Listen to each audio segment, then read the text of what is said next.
ما تشاء۔ زید بن ثانہ رضی اللہ عنہ ایک صحابی تھے جو ابتدائی طور پر یہودیوں کے حبر تھے، عالم تھے۔ وہ کہتے ہیں کہ جب میں نے پہلی مرتبہ نبی علیہ السلام کے چہرے انور کو دیکھا تو دیکھتے ہی میرے دل سے آواز نکلی کہ یہ چہرہ کسی جھوٹے بندے کا چہرہ نہیں ہو سکتا۔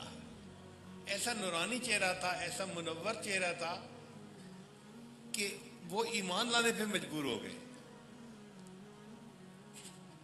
نازاں ہے جس پہ حسن وہ حسن رسول ہے، نازاں ہے جس پہ حسن وہ حسن رسول ہے، یہ کہکشاں تو آپ کے قدموں کی دھول ہے، اے کاروان شوق یہاں سر کے بل چلو، طیبہ کے راستے کا تو کانٹا بھی پھول ہے۔ اللہ نے اپنے محبوب صلی اللہ علیہ وسلم کو ایسا حسن و جمال عطا کیا تھا، سبحان اللہ سبحان اللہ۔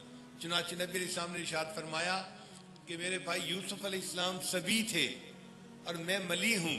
سبی کہتے ہیں گورے چٹے کو، رنگ سفید ہو۔ عام طور پہ سفید رنگ کے لوگ زیادہ خوبصورت نظر آتے ہیں، مگر ضروری نہیں ہوتا، نقشنین اچھے ہونا بھی ضروری ہوتا ہے۔ تو یوسف علیہ السلام سبی تھے اور نبی علیہ السلام نے فرمایا کہ میں ملی ہوں۔ ملی مل سے نکلے نمک کو کہتے ہیں۔ دیکھیں میٹھا کھانے سے انسان کا جی بھر جاتا ہے، لیکن نمک کھانے سے دل نہیں بھرتا۔ ساری زندگی ہم نمکین کھانے کھاتے ہیں اور پھر نمکین کھانا کھانے کی طلب ہوتی ہے۔ ایک دن آپ سارا دن میٹھا کھاتے رہیں، دوسرے دن کہیں گے کہ کوئی میرے سامنے میٹھے کا نام ہی نہ لے، ایسے دل بھر جاتا ہے، لیکن نمکین کھانے سے دل نہیں بھرتا۔ تو نبی علیہ السلام ملی تھے، کیا مطلب کہ یوسف علیہ السلام سبی تھے، جو ان کی طرف دیکھتا تھا تو اس کی نگاہ ان کے چہرے پہ ٹکتی نہیں تھی، اور نبی علیہ السلام ملی تھے جو میرے آقا صلی اللہ علیہ وسلم کو دیکھتا تھا اس کی نظر میرے محبوب کے چہرے سے ہٹتی نہیں تھی، دیکھتے رہنے کو جی چاہتا تھا۔ ایسا اللہ نے حسن و جمال عطا کیا تھا۔ پھر آپ صلی اللہ علیہ وسلم کے عادات و اخلاق اتنے اعلیٰ تھے کہ آپ نے لوگوں کے دلوں کو فتح کر لیا۔ ایک مرتبہ جرمنی میں ایک دہریے سے میرا واسطہ پڑ گیا، وہ میڈیکل ڈاکٹر تھا، باپ بھی اور بیٹا بھی ملنے کے لیے آئے اور وہ دہریت کی باتیں چھیڑ بیٹھے۔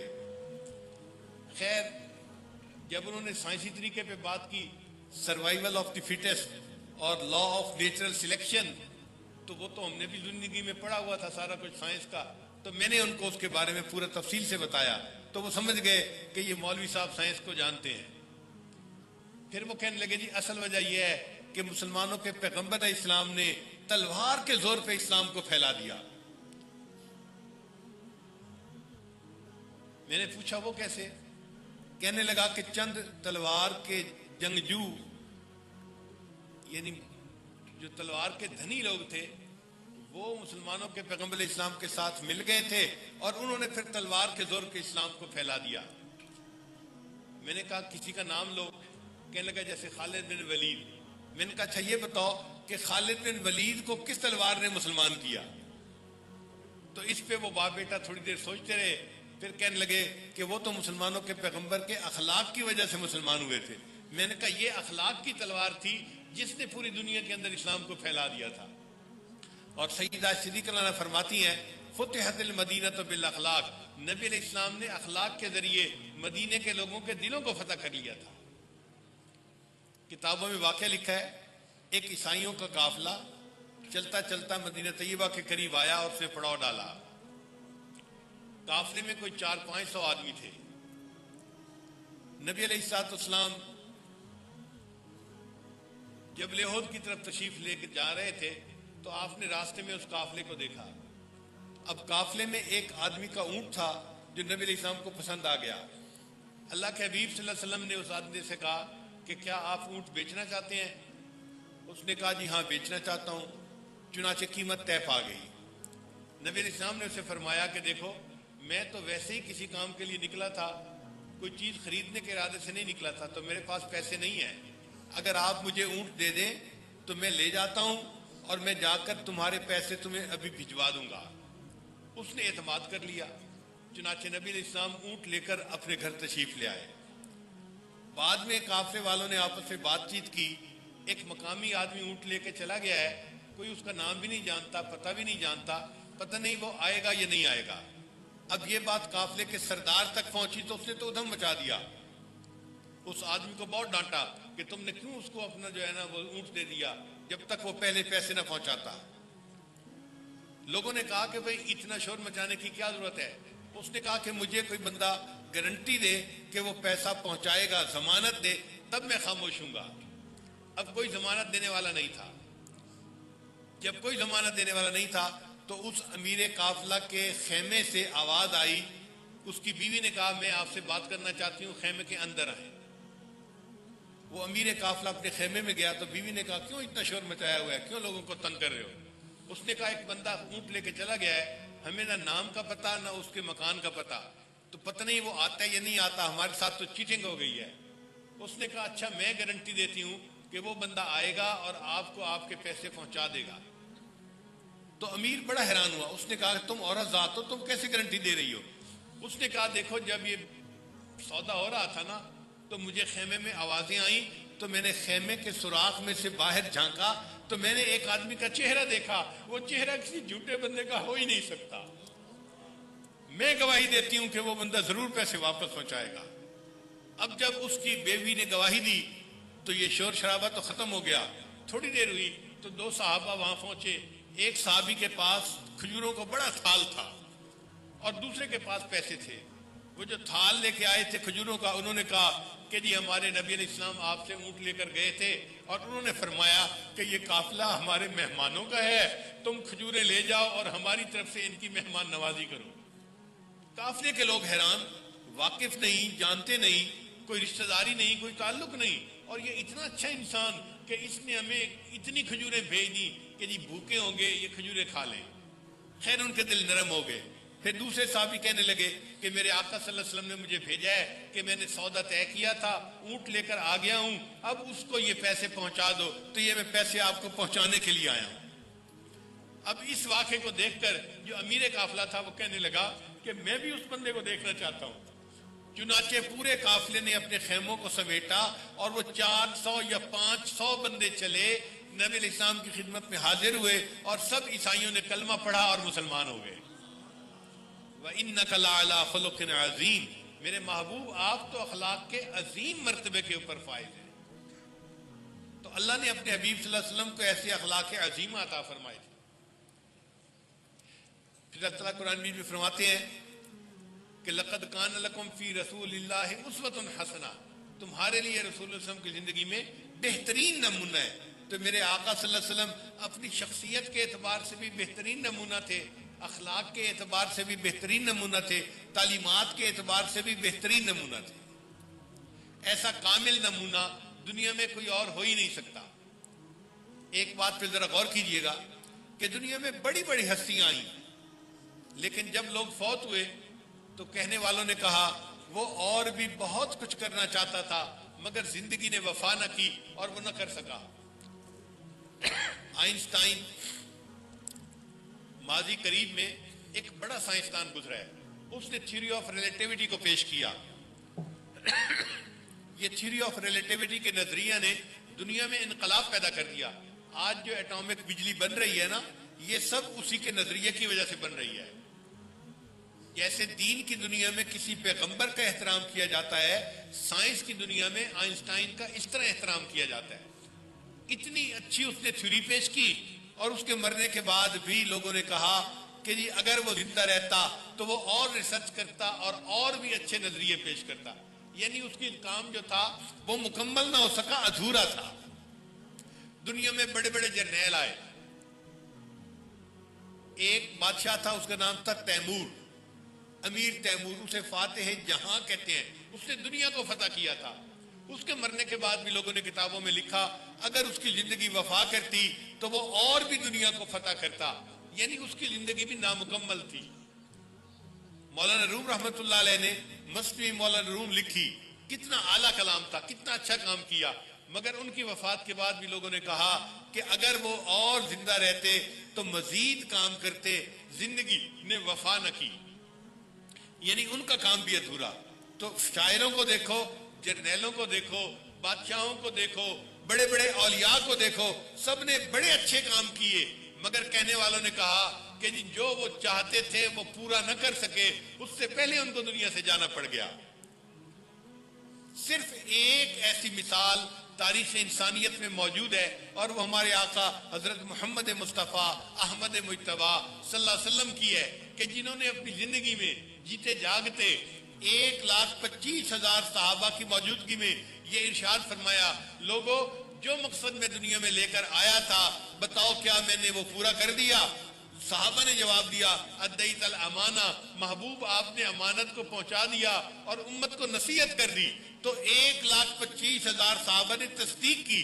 جب سب نے تصدیق کی تو نبی علیہ السلام نے انگلی کا اشارہ آسمان کی طرف کر کے کہا اے اللہ اس بات پر گواہ رہنا جو مقصد میں دنیا میں لے کے آیا تھا میں اس مقصد کو پورا کر کے جا رہا ہوں۔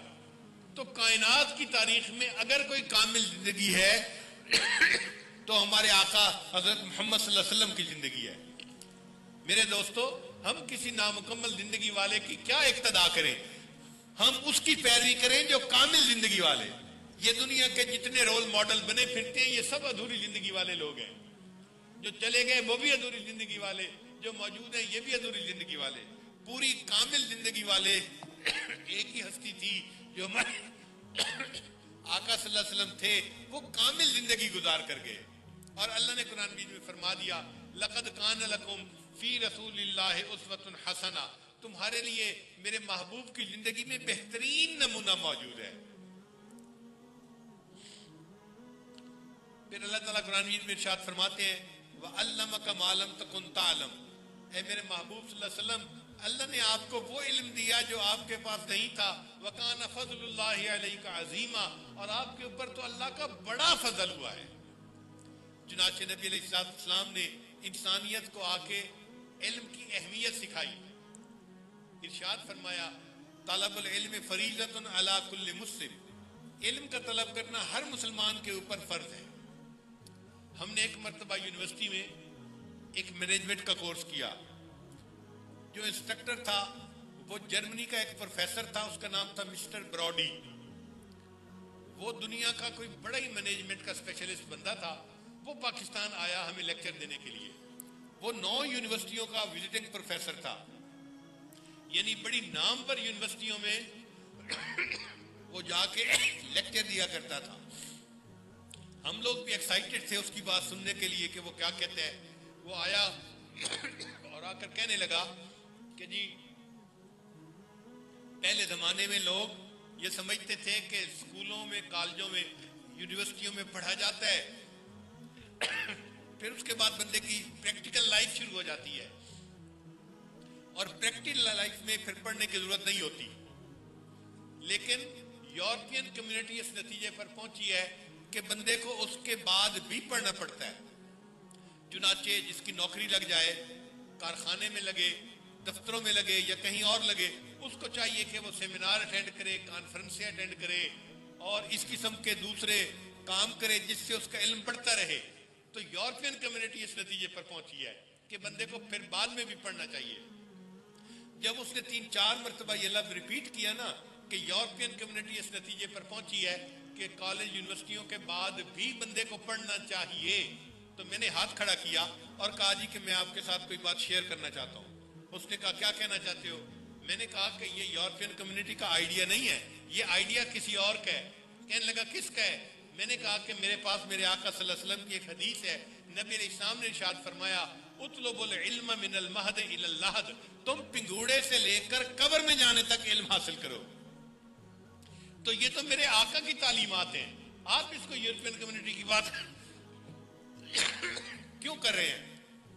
آپ حیران ہوں گے کہ وہ کھڑا ہو گیا اور اس نے اپنی فائل کھولی اور مجھے کہنے لگا کہ مجھے یہ عربی میں بھی لکھ کے دیں اور انگلش میں اس کا ترجمہ بھی لکھ کے دیں، اور میں اس پورے کلاس کے سامنے وعدہ کرتا ہوں کہ میں دنیا میں جہاں بھی لیکچر دوں گا میں ان کو کہوں گا کہ یورپین کمیونٹی سے پہلے مسلمانوں کے پیغمبر علیہ السلام نے زندگی میں بچپن سے لے کے قبر میں جانے تک علم حاصل کرنے کا حکم عطا فرمایا۔ تو آقا صلی اللہ علیہ وسلم نے انسانیت کو علم کی اہمیت سکھائی۔ کوئی 20 سال 25 سال پہلے کی بات ہے، یو کے کا ایک انگریز تھا، اس کا نام تھا مائیکل ہارٹ۔ اس نے کتاب لکھی، اس کا ٹاپک تھا a ranking of the most influential personalities of history کہ تاریخ میں جتنی متاثر کن شخصیتیں گزری ہیں ان 100 شخصیتوں کا اس نے اپنی کتاب میں تذکرہ کیا. بڑا چرچا ہوا کتاب کا. میں نے بھی وہ کتاب خریدی کہ بھئی میں بھی پڑھوں. تو میں نے دیکھا کہ 100 شخصیتوں میں اس نے سب سے پہلے ہمارے آقا صلی اللہ علیہ وسلم کا نام نامی اس میں گرامی لکھا ہوا تھا.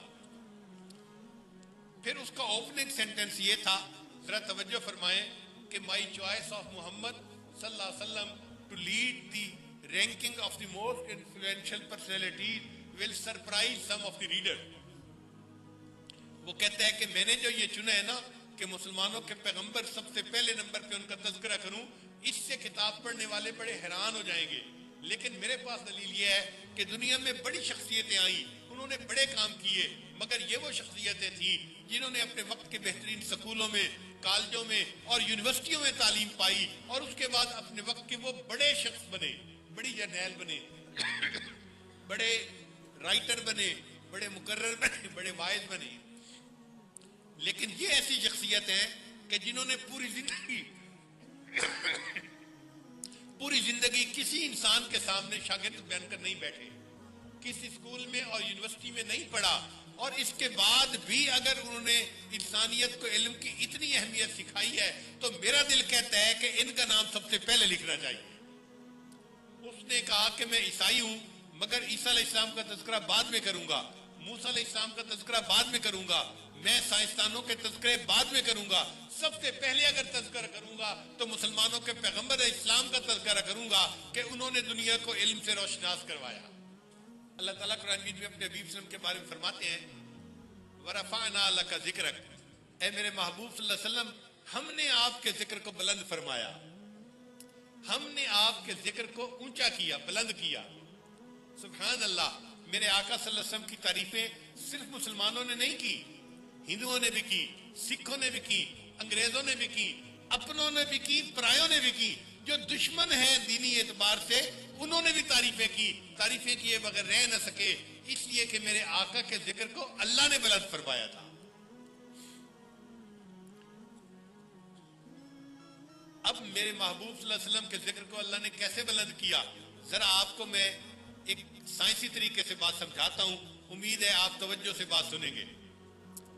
دنیا میں جب سورج طلوع ہوتا ہے نا تو ایک ملک ہے, اس کا نام ہے فجی, آسٹریلیا سے بھی آگے, اس کو مشرق دنیا کہتے ہیں. وہاں دنیا میں سب سے پہلے سورج طلوع ہوتا ہے, پھر فجی کے آگے اس طرح ٹائم جو ہے بڑھتا رہتا ہے. چنانچہ سب سے پہلے دنیا میں فجر کی اذان کا وقت فجی میں ہوتا ہے. فجی کے ملک میں اذانیں ہونی شروع ہو جاتی ہیں. آپ جانتے ہیں ایک اذان کا وقت ہوتا ہے نا تو آدھا گھنٹہ ملک کے طول و عرض میں اذانیں ہوتی رہتی ہیں. ابھی اس محلے میں, اس شہر میں, اس مسجد میں, اس مسجد میں, تو اذانیں ہوتی رہتی ہیں. تو فجی میں اذانیں ہوتی رہتی ہیں. پھر فجی کے بعد اس کے قریب دوسرے ملک ہیں, ان میں اذانیں, پھر آسٹریلیا میں اذانیں شروع ہو جاتی ہیں. آسٹریلیا اتنا بڑا ملک ہے کہ اس کے اپنے اندر 2 گھنٹے کا ٹائم ڈیفرنس موجود ہے. وہاں بھی مسلمانوں نے مساجد بنائی ہوئی ہیں. چنانچہ ایک شہر میں اذان ہوئی, پھر دوسرے میں ہوئی, پھر تیسرے میں, پھر چوتھے میں, پھر 5ویں میں, اور پورے ملک میں اذانیں ہوتی رہتی ہیں. جب آسٹریلیا میں فجر کا وقت مکمل ہو جاتا ہے تو اس کے بعد برونائی کا ملک آ جاتا ہے, وہاں پہ فجر کی اذانیں شروع ہو جاتی ہیں. جب فجر کی اذانیں برونائی میں ختم ہوتی ہیں تو اس کے ساتھ ملائیشیا ہے, ملائیشیا میں اذانیں شروع ہو جاتی ہیں. پھر آدھا گھنٹہ ملائیشیا میں اذانیں ہوتی رہتی ہیں. جب ملائیشیا میں آدھا گھنٹہ اذان مکمل ہوتی ہے اس کے ساتھ انڈونیشیا میں اذانیں شروع ہو جاتی ہیں. پھر سنگاپور میں اذانیں شروع ہو جاتی ہیں. جب سنگاپور میں فجر کا وقت ختم ہوتا ہے اس کے بعد برما میں اذانیں شروع ہو جاتی ہیں. پھر جب برما میں وقت ختم ہوتا ہے تو بنگلہ دیش میں اذانیں شروع ہو جاتی ہیں. پھر بنگلہ دیش پورے ملک میں اذانیں ہوتی ہیں. جب بنگلہ دیش میں اذانیں ختم ہوتی ہیں تو انڈیا میں اذانیں شروع ہو جاتی ہیں. انڈیا کتنا بڑا ملک ہے, وہاں مسلمان کتنے ہیں, کروڑوں کی تعداد میں, اذانیں ہوتی رہتی ہیں. جب وہاں ٹائم ختم ہوتا ہے تو پاکستان میں ٹائم شروع ہو جاتا ہے. انڈیا میں اور پاکستان میں آدھے گھنٹے کا فرق ہے. پھر پاکستان میں جب ایک ٹائم شروع ہوتا ہے تو ماشاءاللہ اذانیں شروع ہوتی ہیں پشاور سائڈ سے, اسلام آباد سے, پھر اس کے بعد لاہور, پھر ملتان, پھر یہ سلسلہ چلتے چلتے آدھے گھنٹے کے بعد کراچی میں اذانیں شروع ہوتی ہیں. پھر جب پاکستان میں فجر کی اذانیں ختم ہو جاتی ہیں تو دبئی کے اندر فجر کا وقت شروع ہو جاتا ہے. فجر میں اور دبئی میں اور پاکستان میں 1 گھنٹے کا ٹائم ڈیفرنس ہے. چنانچہ وہاں فجر کی اذانیں ہوتی ہیں. ایمریٹ کے کئی ملک ہیں جن میں اذانیں ہوتی رہتی ہیں. جب اذانیں ختم ہوتی ہیں اس کے بعد سعودی عرب میں اور دبئی میں 1 گھنٹے کا فرق ہے. سعودی عرب میں فجر کی اذانیں شروع ہو جاتی ہیں. ابھی جب سعودی عرب میں فجر کی اذانیں شروع ہو رہی ہوتی ہیں اس وقت فجی کے اندر زہر کا وقت شروع ہو جاتا ہے. وہاں زہر کی اذانیں، پھر پوری دنیا میں اس طرح زہر کی اذان شروع ہوتے ہوتے جب آتی ہے تو پیچھے عصر کا وقت ہو جاتا ہے. پھر عصر کا وقت ادھر ختم نہیں ہوتا، پیچھے مغرب کا وقت، پھر پیچھے عشاء کا وقت. پھر ابھی سعودی عرب میں عشاء کا وقت ہو رہا ہوتا ہے کہ فجی کے اندر فجر کی اذانیں شروع ہو جاتی ہیں. اور یہ تو میں نے ابھی دنیا کے تھوڑے سے حصے کا تذکرہ کیا. اگر سعودی عرب سے آگے جائیں تو جتنے مغربی ممالک ہیں ان میں بھی مسلمان موجود ہیں اور انہوں نے بھی ہر شہر میں ہر جگہ پہ مسجدیں بنائی ہوئی ہیں. اور یہ سلسلہ چلتے چلتے امریکہ تک جاتا ہے. امریکہ میں ہزاروں مسجدیں موجود ہیں. پھر امریکہ سے آگے پاناما جائیں، مجھے اللہ نے وہاں بھی جانے کا موقع دیا، وہاں بھی ہزاروں مسجدیں موجود ہیں. اگر ہم پوری دنیا کو سامنے لیں تو یوں لگتا ہے ہر وقت کسی نہ کسی ملک کی، کسی نہ کسی شہر کی مسجد میں کوئی نہ کوئی نماز کا وقت ہو رہا ہوگا اور کوئی نہ کوئی مؤذن اذان دے رہا ہوگا، اقامت کہہ رہا ہوگا اور میرے آقا کے ذکر کو بلند کر رہا ہوگا. نبی علیہ السلام کے بارے میں اللہ فرماتے ہیں وَرَفَعْنَا لَكَ ذِكْرَكَ، اے میرے محبوب ہم نے آپ کے ذکر کو بلند کیا. اگر ہمارے پاس آج کوئی ریسیور ہوتا جو پوری دنیا کی اذانوں کو کیچ کر سکتا، ہم کہتے ابھی یہاں اذان ہوئی ہے، اب یہاں اذان ہوئی ہے. 24 گھنٹے ہمیں کہیں نہ کہیں پوری دنیا میں اللہ اکبر کی اذان بلند ہوتے محسوس ہوتی اور اللہ نے اپنے محبوب کے ذکر کو ایسے بلند فرما دیا.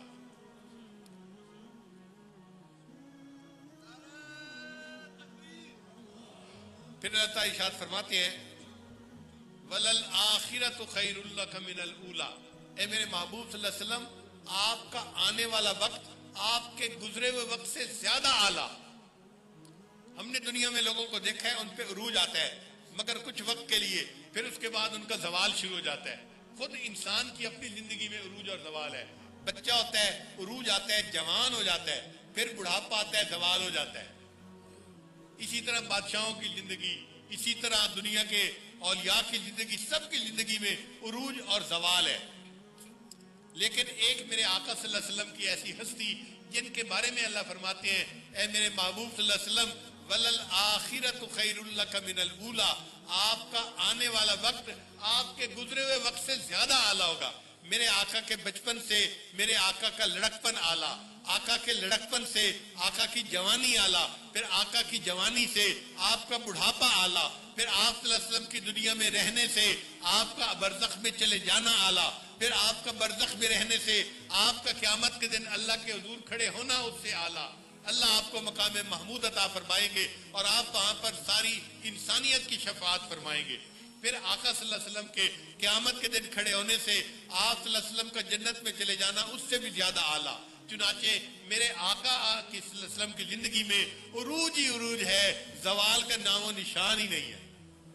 اس لیے سیدہ صدیقہ لانا فرماتی تھی لنا شمسم وللآفاق شمسو، اے آسمان ایک تیرا بھی سورج ہے اور ایک میرا بھی سورج ہے، لیکن تیرا سورج عشاء کے بعد طلوع ہوتا ہے اور تیرا سورج تو فجر کے بعد طلوع ہوتا ہے اور میرا سورج تو عشاء کے بعد طلوع ہوتا ہے. کیونکہ نبی علیہ السلام عشاء کے بعد اپنے گھر تشریف لایا کرتے تھے.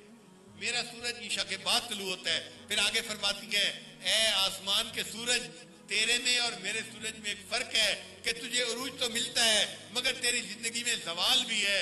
تو ظہر کے بعد زوال پذیر ہوتا ہے، بالآخر غروب ہو جاتا ہے. لیکن جو میرا سورج ہے وہ ایسا سورج ہے اللہ نے اس کو طلوع فرمایا اور عروج عطا فرمایا اور اس کی زندگی میں کبھی زوال ہے ہی نہیں.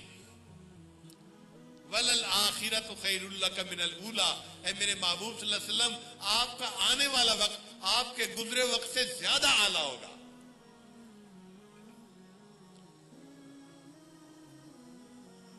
پھر اللہ تعالیٰ ارشاد فرماتے ہیں اے میرے محبوب صلی اللہ علیہ وسلم وَمَا أَرْسَلْنَاكَ إِلَّا رَحْمَةً لِّلْعَالَمِينَ، ہم نے آپ کو جہانوں کے لیے رحمت بنا کر بھیجا ہے. یعنی نبی علیہ السلام صرف انسانوں کے لیے رحمت نہیں ہے، حیوانوں کے لیے بھی رحمت، پرندوں کے لیے، چرندوں کے لیے، خشکی کی مخلوق، تری کی مخلوق، حتیٰ کہ نبی علیہ السلام فرشتوں کے لیے بھی رحمت بن کر آئے. نبی علیہ السلام ساری مخلوق کے لیے رحمت بن کر آئے. اللہ نے آپ صلی اللہ علیہ وسلم کو سارے جہانوں کے لیے رحمت بنا کر بھیجا۔ آپ غور کیجئے، آقا صلی اللہ علیہ وسلم ماں باپ کے لیے رحمت بن کر آئے۔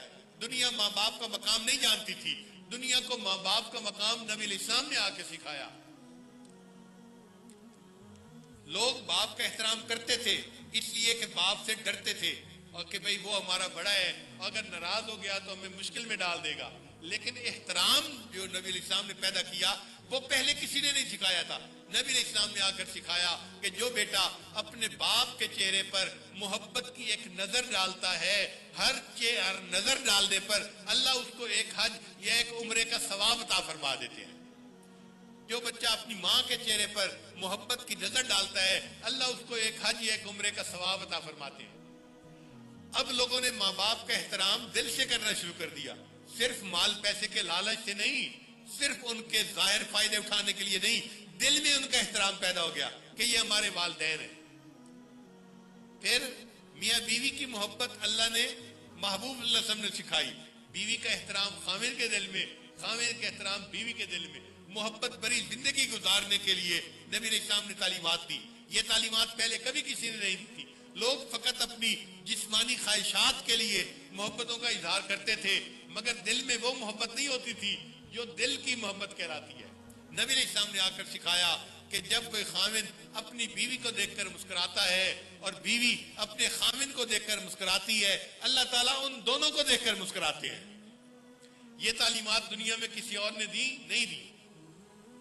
سبحان اللہ۔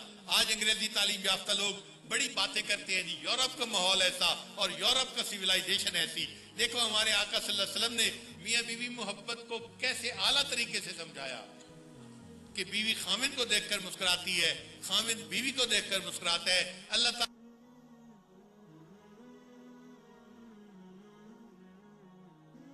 اسلام نے فرمایا ریح الولد من ریح الجنہ، کہ جب باپ اپنے بیٹے کو بوسہ دیتا ہے تو اس کی جو خوشبو اس کو محسوس ہوتی ہے، مہک محسوس ہوتی ہے، وہ مہک تو جنت کی خوشبوؤں میں سے ہے۔ اب باپ بیٹے سے محبت جو کرے گا تو وہ کسی اور انداز سے کرے گا۔ تو بیٹے کے لیے رحمت بن کر آئے، بیٹی کے لیے رحمت بن کر آئے، بیوی کے لیے، خاوند کے لیے، ماں کے لیے، باپ کے لیے، پڑوسی کے لیے رحمت بن کر آئے۔ نبی علیہ السلام پوری انسانیت کے لیے رحمت بن کر آئے۔ ویڈیو کے نیچے سبسکرائب کے بٹن پہ کلک کریں، بیل کے آئیکن پہ کلک کیجئے تاکہ ہر نئی ویڈیو کی